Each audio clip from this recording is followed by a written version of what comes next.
నమస్కారం. మీ కదంబమాలిక ఛానల్‌కి స్వాగతం. ప్లీజ్ అండి మా ఛానల్‌ని సబ్స్క్రైబ్ చేసుకొని, లైక్ చేసి, షేర్ చేయండి.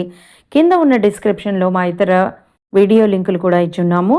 మీరు వాటిని కూడా ఒక్కసారి చూసి మీకు నచ్చితే కనుక మీ గ్రూప్స్‌లో ఫార్వర్డ్ చేసి మాకు సపోర్ట్ అందించండి. లైక్ బటన్ మాత్రం తప్పకుండా నొక్కండి. అలా నొక్కడం ద్వారా మరికొంతమంది చూసే అవకాశం మాకు దక్కుతుంది. Thank you. మనం సీతామనోభిరామం అనే కథ చెప్పుకుంటున్నాం కదా! దానిలో నెక్స్ట్ పార్ట్.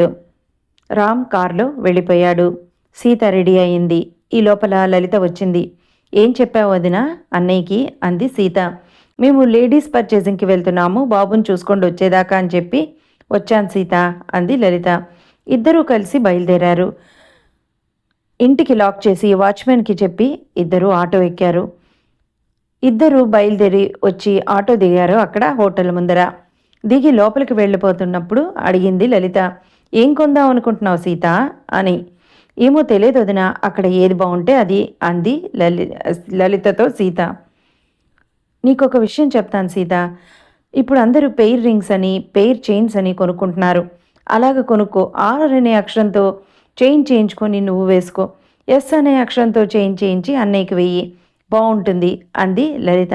అలాగే వదిన, రా చూద్దాం అంది. ఇద్దరు లోపలికి వెళ్ళారు. ఒక పక్కన జ్యువెలరీ ఎగ్జిబిషన్ చాలా గ్రాండ్గా జరుగుతోంది. ఇంకో పక్కన పెద్ద పెద్ద బెలూన్స్ అవి కట్టి గ్రాండ్ బజార్ లక్కీ డ్రా జరుగుతోంది. అక్కడున్న అమ్మాయిని అడిగింది లలిత ఏంటది అని. అది గ్రాండ్ బజార్ వాళ్ళ లక్కీ డ్రా మేడం. ప్రతి సంవత్సరం చేస్తారు. 10 కపుల్స్లోంచి 6 కపుల్స్ సెలెక్ట్ అయ్యారు. ఇప్పుడు వాళ్ళలో మళ్ళీ 3 కపుల్స్కి లక్కీ డ్రా తీసి అక్కడ ఉన్న ప్రైజెస్ని ఇస్తారు అంది ఆ అమ్మాయి. ఓ, మేము కూడా చూడొచ్చా అంది లలిత. తప్పకుండా చూడొచ్చు మేడం, వెళ్ళండి లోపలికి, ప్లీజ్ వెల్కమ్ అంది అక్కడున్న అమ్మాయి. ఇద్దరు లోపలికి వెళ్ళారు. సీత అదోలా ఉండటం చూసి ఏంటి సీత అలా ఉన్నావు అంది. ఏం లేదు వదిన, పద అంది సీత. ఇద్దరు హాల్లోకి వచ్చారు. డయర్స్ మీద ఇందుని రామ్ని చూసింది సీత. లలిత సీత అని ఏదో చెప్పబోయేంతలో వదిన నాకు తెలుసు చూడు అంది. లలిత ఆశ్చర్యంగా బాధగా చూసింది సీతని. ఫ్రెండ్స్, ఈ కపుల్స్ 1 ఇయర్ కింద గ్రాండ్ బజార్లో పర్చేసింగ్స్ చేసి లక్కీ డ్రాలో కూపన్స్ వేశారు. ఇప్పుడు ఈ కూపన్స్లో 10 మంది కపుల్స్ సెలెక్ట్ అయ్యారు. వారిలోంచి 6 జంటలు మళ్ళీ రీసెలెక్ట్ అయినాయి. ఇప్పుడు వీళ్ళల్లోంచి ఎవరు సెలెక్ట్ అవుతారు ఈ 3 గిఫ్ట్స్కి అనేది మనం ఈరోజు చూద్దాం అని యాంకర్ చాలా ఉత్సాహంగా చెప్తోంది అక్కడ. లలిత సీత మొహం చూసి చాలా బాధపడింది. ఫ్రెండ్స్, ఈ కపుల్స్ని మనం ఇప్పుడు పరిచయం చేసుకుందాం అని యాంకర్ ఒక్కొక్క కపుల్ దగ్గరికి వెళ్ళి వాళ్ళ వివరాలు విశేషాలు అని సరదాగా ముచ్చటిస్తోంది. కొంతసేపటికి రామ్ ఇందు దగ్గరికి కూడా వచ్చింది. వాళ్ళిద్దరూ ఒకళ్ళు చేయి ఒకళ్ళు గట్టిగా పట్టుకొని చాలా ఆనందంగా ఉన్నారు. సీత కళ్ళల్లో బాధ కనిపించింది లలితకి. సీత సీరియస్గా బాధగా రామ్నే చూస్తోంది. లలిత కోపంగా బాధగా చూస్తోంది అటువైపు. ఇప్పుడు వీళ్ళని మనం పరిచయం చేసుకుందామని ఒక్కొక్కళ్ళని పరిచయం చేసుకుంటూ వస్తున్న యాంకరు రామ్ ఇందు దగ్గరికి వచ్చింది. యాంకర్ అంది, మీ పేరు రఘురామ్ ఇందిరా అని రాశారు కదా, వెరీ నైస్. మీరు ఏం వస్తుందని అనుకుంటున్నారు అంది ఆ అమ్మాయి. మాకు ఏదొచ్చినా పర్వాలేదు, కానీ అపార్ట్మెంట్ రావాలని అనుకుంటున్నాం అన్నాడు రామ్. లలిత సీతను చూసి మళ్ళీ అటేపు చూస్తోంది వాళ్ళనే. సీత సీరియస్గా అటే చూస్తోంది. మీరు మిస్ ఇందు మిస్టర్ రఘురామ్ అని రాశారు కదా, మీరు లవర్సా? లవర్స్ అయితే మీ పెళ్ళెప్పుడు అంది యాంకర్. నెక్స్ట్ సాటర్డే మేము ఒకటవబోతున్నాం. ఈలోగా ఈ ఇల్లు వస్తే పెళ్ళి అవుతూనే మా స్వర్గసీమలోకి అడుగు పెడతాం అంది ఇందు. వెరీ నైస్, మీ కలలు నెరవేరాలని మేము ఆశిస్తున్నాం అంది యాంకర్. థ్యాంక్ యూ అన్నారు ఇద్దరు. మీరు లవర్స్ కదా, ఎప్పటి నుంచి మీరు ప్రేమించుకుంటున్నారు అంది యాంకర్. ఇద్దరు ఒకళ్ళ ముఖం ఒకళ్ళు చూసుకొని ఆనందంగా ఒకేసారి కోరస్గా 4 ఇయర్స్ అని అన్నారు గట్టిగా. Very good, all the best మీకిద్దరికి అని చెప్పింది యాంకర్. థ్యాంక్ యూ అన్నారిద్దరు. సీత విరక్తిగా ఒక నవ్వు నవ్వింది. లక్కీ డ్రా మొదలైంది. ఫస్ట్ బైక్ డ్రా తీశారు. అది స్వాతి అండ్ సూర్య అనే దంపతులకు వచ్చింది. రెండోసారి మళ్ళీ తీశారు. అది బషీర్ అండ్ ఫాతిమా అనే వాళ్ళకి వచ్చింది కారు.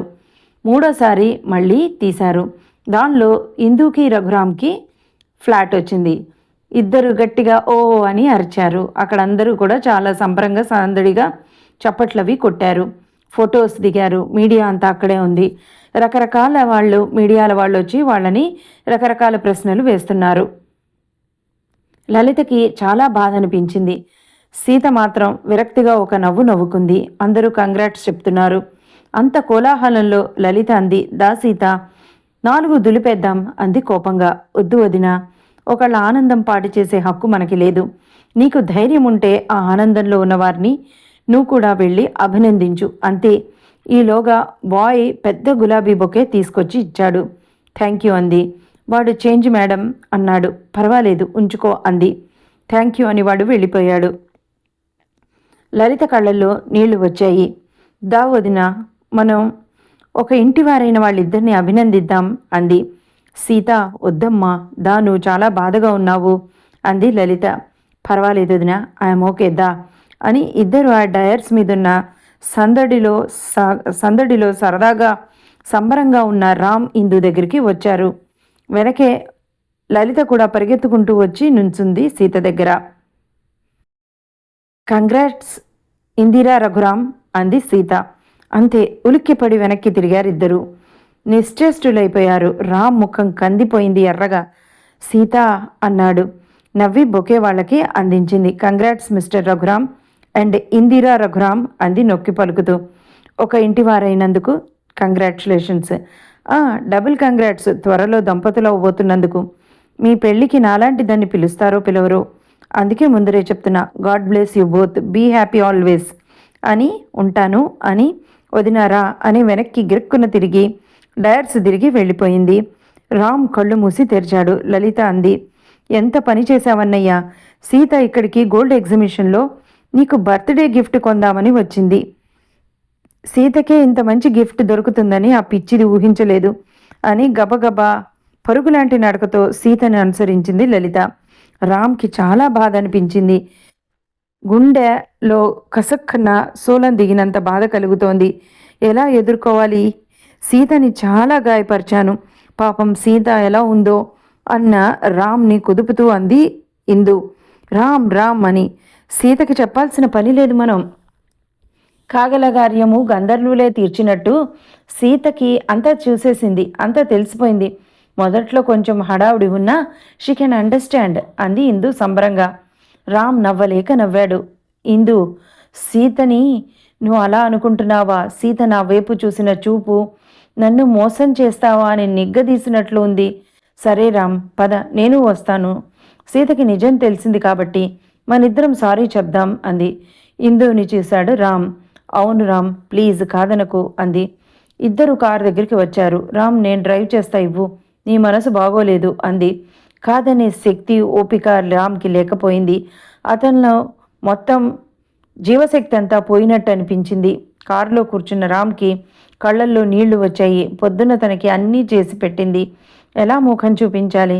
నా కోసం ఎదురు చూసేది, నా మీద ప్రేమ పెంచుకుంది. అయిపోయింది. సీతకి నేనేమిచ్చాను? మోసం, దగ, బాధ. భగవంతుడా, నన్ను రక్షించు, సీత నన్ను క్షమించు అని అనుకున్నాడు మనసులో. రామ్ అంది ఇందు.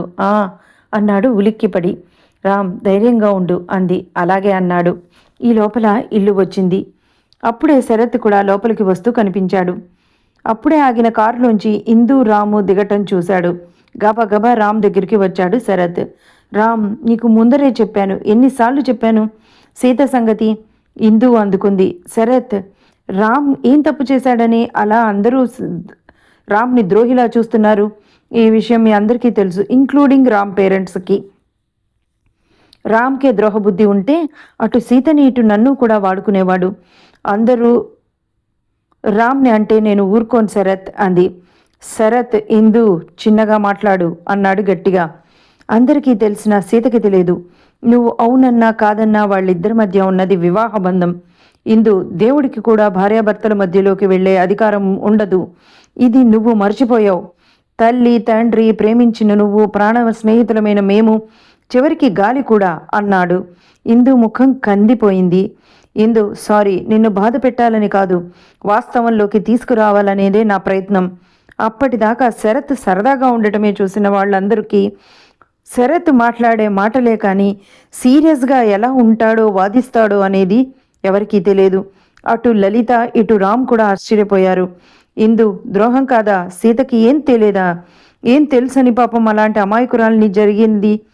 అమాయకురాలికి జరిగేది ద్రోహం కాక ఇంకేమిటి అని అన్నాడు శరత్ రామ్ని చూసి. రామ్, ఇప్పటికైనా సీతతో మనసు విప్పి నిజం మాట్లాడు, తనని ఓదార్చు అన్నాడు. ఇందుకి ఆ మాట నచ్చలేదు. అయినా రామ్ని చూసి ఏం మాట్లాడలేదు. లోపలికి అందరూ అడుగుపెట్టారు. అందరూ వచ్చేసరికి సీత సోఫాలో కూర్చొని ఉంది. అక్కడ వాళ్ళ సంభాషణ వాళ్ళకి వినిపిస్తూనే ఉంది. సీతకనే అర్థమైంది. రామ్ సీతని చూసి ఒక్క అడుగు ముందరికి పడలేదు. రామ్కి ముఖం ఎర్రబడి ఉంది, ఏడ్చినట్లుంది. ఆగిపోయిన అందరినీ చూసింది సీత. అదేంటి అందరూ అలా ఆగిపోయారు? రండి, హాట్ టాపిక్స్తో బుర్రలు హీటెక్కిపోయి ఉన్నాయి కదా, రండి, మంచిగా వేడివేడిగా టీ ఇస్తాను అంది. కూర్చోండి అంది. కూర్చొని మాట్లాడుకుంటూ ఉండండి, నేను ఇప్పుడే తీసుకొస్తాను. సారీ ఇందిరా, రఘురామ్, ఈ సీటు నేను ఖాళీ చేసే వరకు నేను ఈ ఇంటి కోడల్నే అంది. సీత అన్నాడు రామ్ బాధగా. ప్లీజ్ సిట్ అని అందరి వైపు చూసి లోపలికి గబగబా వెళ్ళిపోయింది. అందరూ చాలా బాధగా కూర్చున్నారు అక్కడ. లలిత, నేను హెల్ప్ చేస్తాను వెళ్ళి అని వెంటనే లోపలికి తను కూడా వెళ్ళింది. రామ్ ప్లీజ్ అంది ఇందు. కానీ రామ్ ఇందాక సీత అన్న మాట దగ్గరే ఆగిపోయింది అతని మనసు. ఈ సీటు ఖాళీ చేసే వరకు అన్న మాట శరత్కి ఏం మాట్లాడాలో అర్థం అవ్వలేదు. సీత సీటు ఖాళీ చేయడం అంటే ఓ గాడ్ అని అనుకున్నాడు మనసులో. ట్రేలో కప్పులతో వచ్చింది సీత కాసేపటికి. రామ్ తలెత్తలేదు. తీసుకోండి అని శరత్కి ఇచ్చింది, ఇందుకి ఇచ్చింది. సీత సారీ అంది ఇందు. ఎందుకు సారీ? మీ రామ్ ఎంత స్వార్థపరులో చూసారా? మీరు బెస్ట్ ఫ్రెండ్ అని చెప్పారు కానీ తనకి కాబోయే లైఫ్ పార్ట్నర్ అని చెప్పలేదు. నాకు పరిచయం చేస్తే మీ పేరుకి దిష్టి పెడతానని భయపడ్డారేమో అంది. ఇందుకేం మాట్లాడాలో తెలియలేదు. టీ అంది రామ్కి ఇస్తూ. వద్దని తలూపాడు. తాగండి రామ్. ఇప్పటి నుంచే వద్దంటే ఎలాగా? సాటర్డే వరకు టైం ఉంది, అప్పటి వరకు నేను మీ భార్యనే అంది. తలెత్తాడు. రామ్ చేతిని అందుకొని నవ్వుతూ అతని చేతిలో పెట్టింది సీత. తీసుకోవదినా అంది. లలితకి కళ్ళల్లో నీళ్లు ఆగడం లేదు, తుడుచుకుంటూనే ఉంది. ఎప్పుడు రామ్ పక్కనే కూర్చునే సీత శరత్ పక్కన వెళ్ళి కూర్చుంది. రామ్ ముఖం ఎర్రబడిపోయింది. శరత్ సీత అని ఏదో చెప్పబోయాడు. వాడు చెప్దామని అనుకున్నాడు కానీ అని ఆగిపోయాడు. ప్లీజ్ వద్దన్నయ్యా, నాకేం చెప్పొద్దు. నేనేం వినను, మిమ్మల్ని అందరినీ ఏం అనను కూడా. ఎందుకంటే నేనెవరో మీరెవరో. రామ్ కళ్ళల్లో నీళ్లు బయటకు వచ్చాయి. అది కాదమ్మా, అందరి గురించి వదిలే, ప్లీజ్ నా మాట విను అన్నాడు. ఎందుకు వదిలేయాలన్నయ్య? అందరి గురించి వదిలే, పోనీ నీ గురించే చెప్పు.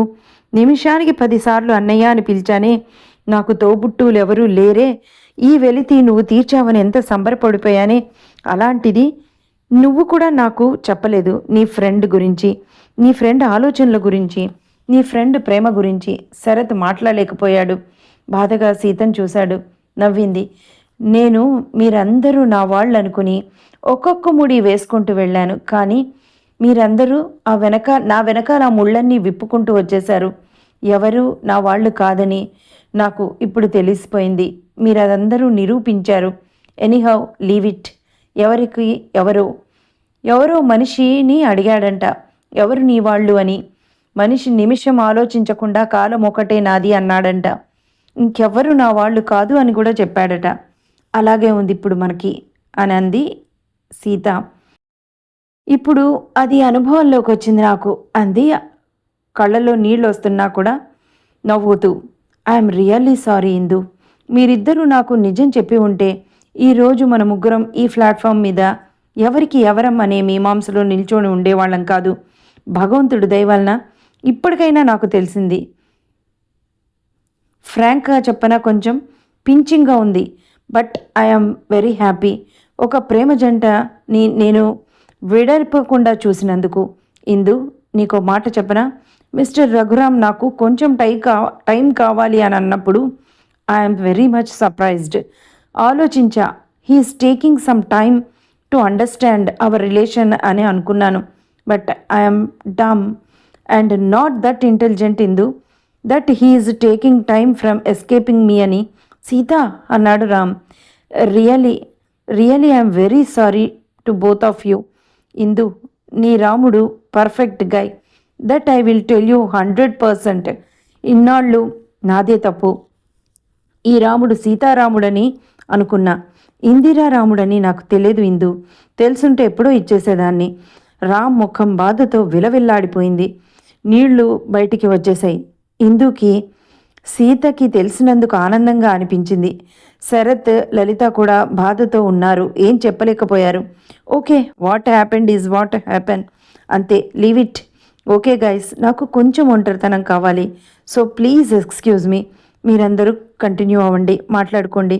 మీట్ యూ అగైన్ అని.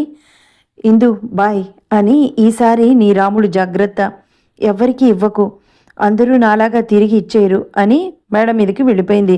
రామ్ దోసిట్లో ముఖం దాచుకొని ఏడ్చేశాడు. రామ్, ఏంట్రా ఇది అన్నాడు శరత్. రామ్, ఏంటిది అంది ఇందు. నథింగ్ అని కర్చీఫ్ తీసి ముఖం తుడుచుకున్నాడు. రామ్, ప్లీజ్ ఫీల్ అవ్వకు, సీత మనిద్దరిని అర్థం చేసుకుంది అంది. రామ్ నవ్వి ఎస్ ఇందు, సీత మనిద్దరిని నిజంగానే అర్థం చేసుకుంది, కానీ సీతనే నేను అర్థం చేసుకోలేదు. ఐఎమ్ అని ఇంకా మాట రాలేదు రామ్కి. శరత్ అన్నాడు, రామ్ ప్లీజ్ ఈ టాపిక్ ఈ రోజుకి వదిలేయండి, రేపు ఆలోచిద్దాం. రామ్, సీతని వదిలే, తను చాలా స్ట్రాంగ్ అండ్ ఆల్సో సెన్సిటివ్. మనమందరం చాలా బాధ పెట్టాం, నేను కూడా అన్నాడు శరత్. లలిత్ అంది, వదిన, ఆయనకి ఏం కొనను, ఉంగరమా, చైనా, బ్రేస్లెటా, ఏది బాగుంటే అది కొంటాను అని చాలా ఉత్సాహంగా వచ్చింది గిఫ్ట్ కొనాలని. చాలా సంబరపడిపోయింది. అన్నయ్య, సీత మనసు చాలా అంటే చాలా గాయపడింది. ఆ గాయం ఎప్పటికి మానుతుందో, అసలు మానుతుందో లేదో కూడా ఆ కాలమే నిర్ణయించాలి. మేము వెళ్ళొస్తాం అని శరత్ని చూసింది లలిత.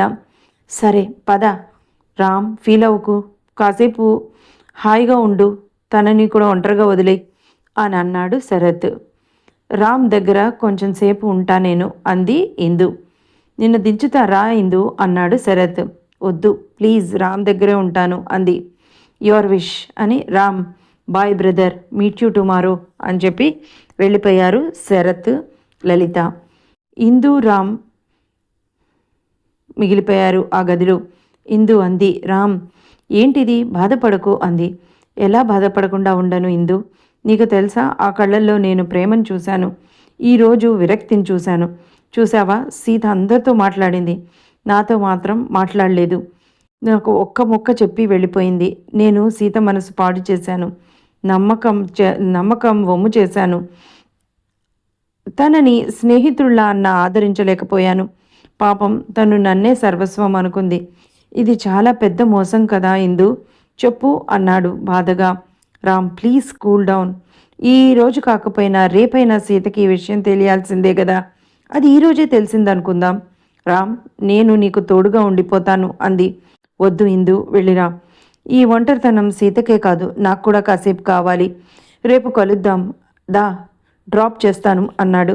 ఓకే అని రామ్తో బయలుదేరింది ఇందు. అక్కడ ఆటో ఎక్కించేసి వచ్చేశాడు రామ్. మౌనంగా తలుపేసి ఒక్కసారి హాల్ అంతా చూశాడు. సైలెంట్గా ఏదో వెల్తిగా అనిపించింది రామ్కి. మేడ మీదకి వెళ్ళాడు. సీత తన రూమ్లో లేదు.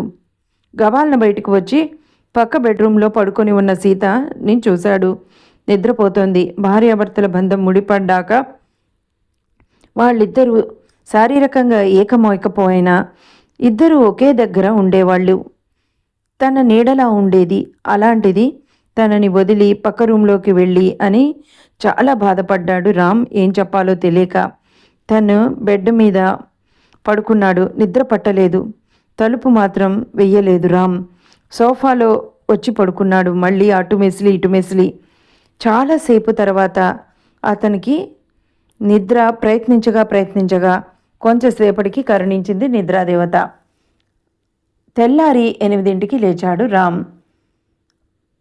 లేచి ఫ్రెష్ అయ్యి కిందకు వచ్చాడు. సీత కాఫీ అన్నాడు. సీత కాఫీతో రాలేదు. సీత ప్లీజ్ కాఫీ, ఎక్కడున్నావు అన్నాడు. సీత మాట వినిపించలేదు. Sita my darling, I'm very sorry, నీ మనసు ఎంత బాధ పెట్టాను, నువ్వు ఎలా ఉన్నావు అని అనుకున్నాడు రామ్ మనసులో. అనుకుంటూ ఇల్లంతా చూసుకోవటం మొదలుపెట్టాడు. ఎక్కడా సీత కనిపించలేదు. రామ్కి అనుమానం వచ్చి వీధి తలుపులు దగ్గరికి వచ్చాడు. వీధి తలుపులు దగ్గరకేసున్నాయి. సీత సీత అని ఇల్లంతా చూశాడు. పెరట్లో చూశాడు. అన్ని రూములు వెతికాడు, బాత్రూములు వెతికాడు. అయినా కూడా సీత కనిపించలేదు. అతని గుండె ఆగినంత పనైంది. శరత్కి ఫోన్ చేశాడు. శరత్, ఏమైందిరా అన్నాడు రామ్ ఫోన్ విని. నా జీవితం నన్ను వదిలి వెళ్ళిపోయిందిరా అని గట్టిగా ఏడ్చాడు. శరత్కి ఏం అర్థమవలేదు. ఒరేయ్ నేను వస్తున్నా అని గబగబా లలిత రా అని చెప్పి ఇద్దరు బయలుదేరి వచ్చారు. ఇదండి ఇప్పటి వరకు. ఆ తర్వాత ఏమైంది, సీత ఎక్కడికి వెళ్ళింది, సీతారాం మధ్యలో ఏం జరగనుంది అనేది మళ్ళీ నెక్స్ట్ ఎపిసోడ్లో తెలుసుకుందాం. అప్పటి వరకు please like and subscribe our channel. Thank you.